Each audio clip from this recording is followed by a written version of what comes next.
अस्सलाम वालेकुम नाज़रीन, मेहरान टीवी न्यूज़ में भलेकार आऊं आहियां प्रिया गुल। सबका पहिरीं हिकु नज़र हेडलाइंस ते। पाकिस्तान ऐं अफगानिस्तान तालिबान विच में जंगबंदी जारी रखण ते इतफ़ाक़। इस्तांबुल ॻाल्हियुनि खां पोइ तुर्किया जी परॾी वज़ारत तरफ़ां गॾियल पधिराई जारी। 6 नवंबर ते ॻाल्हियुनि जो ॿियो दौर थींदो। धुरियूं निगरानी तस्दीकी निज़ाम क़ाइम करण ते मुतफ़िक़। पधिराई में चयो वियो आहे त निज़ाम अमन जे क़याम खे यकीनी बणाईंदो। भञकड़ी कंदड़ धुर मथां सज़ा लागू कई वेंदी। केपीके जी 13 रुकनी नई काबीना अॼु हलफ़ खणंदी। काबीना में मीना ख़ान, फज़ल शकूर, फैसल तुर्की ऐं आकिबुल्ला शामिल। शफ़ी ख़ान, ख़लक़ुर रहमान, डॉक्टर अमजद ऐं रियाज़ ख़ान बि काबीना जो हिसो हूंदा। नाणे खाते जो अॻूणो सलाहकार मुज़म्मिल असलम बि सुहेल अफरीदी जी काबीना में शामिल।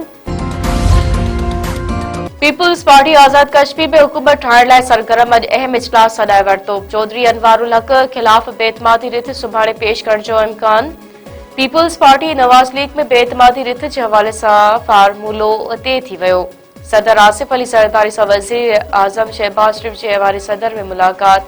आज़ाद कश्मीर जे नए वज़ीर आज़म जे नाले हुकूमत जी जोड़ जग ते ॻाल्हि बढाणी वेझो पीरसन चोरनि सां मज़ामत ते गोलियूं हणी क़तल। ॻोठ हुज़ूर बख़्श हालती में हथियारबंदनि पारां अटे चकी मां चोरी जी कोशिश। मज़ामत ते चोरनि 55 वरनि जे अब्दुल अज़ीज़ हालती खे गोलियूं हणी क़तल करे छॾियो। भाॻियनि जी फायरिंग में हिकु चोर बि मारिजी वियो। अरबाब कोश तौर सुञाणप। नुसरत फ़िरोज़ में फसल जे भेल तां धुरियनि में झेड़ो। नौजवान कुहाड़ियूं हणी क़तल।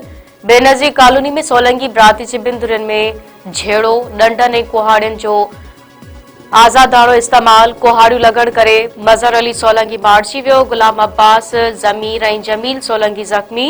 मक़तूल जे वारसनि जो चवणु आहे त सारियुनि जे फसल जे भेल ते वहीद सोलंगी जे धुर ॾांहुं दांह खणी वियासीं, जंहिं ते जवाबदारनि डंडा ऐं कुहाड़ियूं हणी हिकु नौजवान खे क़तल ऐं 3 ॼणनि खे ज़ख़्मी करे छॾियो।